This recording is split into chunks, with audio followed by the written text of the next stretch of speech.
Assalamu alaikum wa rahmatullahi wa barakatuh.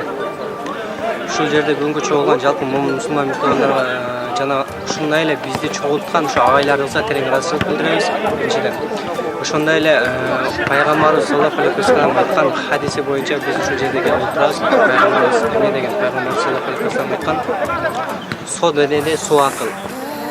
Жана күчсүз адамдан караганда күчтүү адам бул Аллах Таалага жакыныраак, көбүрөөк сүйкүмдүүрөөк болот деген. Биз дагы ошол нерсеге амал кылып, жана ушул жалпы өкүлчүлүктүн жамааты менен ушул жерде келип отурабыз. Жана ушул жерде бир иш-чараларды уюштуруп, физический, иман тарабынан бардык жагынан бир сабак алсак деп ушул жерге келип чогулуп отурган жайыбыз. Жана ушул жерде болгон оюндар футбол, волейбол, турник көп ушул сыяктуу нерселер менен оюн болду. Албетте бизге жакты, бардыгы көңүлдөйдөй. Аллах Таала ыраазы болсун ушул өткөзүп жаткан агайлардан. Assalamu alaikum warahmatullahi wabarakatuh. Биринчиден иман сөзү менен саламдашабыз.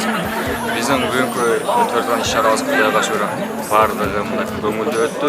Биз калабыз бардык ошол кылган дуаларыбыз, кылган ибадаттарыбызды калтырбастан ошол биздин иш-чарабызга дагы ошол жакшы көңүлдүү ынтымагыбыз бек болсун, ырыскыбыз көп болсун.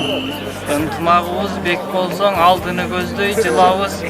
Биримдигибиз бек болсо бийиктү көздөй чыгабыз. Ынтымагыбыз жок болсоң анда ыдырап барып тынабыз. Андан көрө келгиле ынтымак жашоо курабыз.